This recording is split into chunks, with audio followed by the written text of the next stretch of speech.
dulu saya pengen tahu banget gitu ya, kenapa sih subuh itu jam segitu, zuhur jam segitu, asar jam segitu, maghrib jam segitu gitu.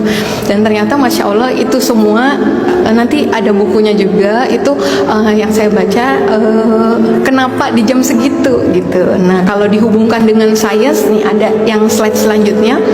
Kalau dihubungkan dengan sains itu nyambung, karena di alam itu ada spektrum warna. Nah itu terkait sama organ tubuh kita ya.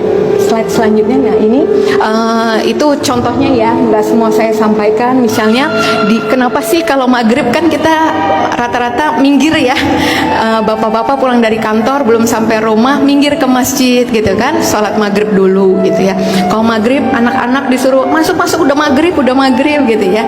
Nah banyak juga dibilang kalau maghrib kalau nggak minggir nanti banyak kecelakaan atau apa ya. Sebenarnya itu bukan mistis gitu ya, bukan kayak gitu, tapi justru itu sebenarnya kalau dikaitkan dengan sains ada. Jadi di saat itu terjadi kayak ini tumpang tindih frekuensi ya di alam itu, makanya bisa mengganggu penglihatan kita. Nah jadinya makanya kenapa akhirnya pas maghrib gitu ya, kalau kita nggak minggir, nggak sholat, lanjutin perjalanan, bisa terjadi kecelakaan atau resikonya jadi lebih tinggi. Itu dari situ sebabnya gitu.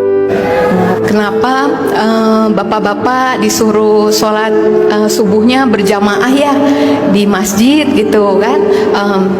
Itu karena itu kadar ozon paling tinggi itu lagi subuh itu Pak, lagi jalan dari rumah ke masjid gitu. Kalau sekarang baru hits ya gitu, terapi ozon, udah dari lama sebenarnya ya.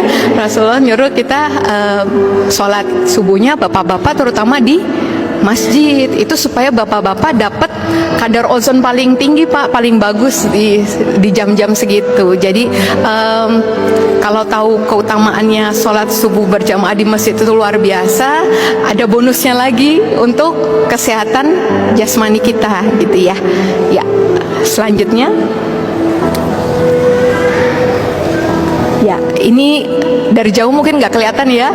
Ini siklus fisiologi di tubuh kita, siklus hormon di tubuh kita dari jam ke jam. Nah, kenapa sholat duha itu dikasih keutamaan di sekitar jam 9, jam 10 gitu ya? Ya, jadi itu karena ternyata di penelitiannya hormon stres paling tinggi Bu, namanya hormon kortisol, itu paling tinggi di jam-jam segitu gitu. Jadi ketika kita menunaikan sholat duha, insya Allah hormon stresnya itu menurun.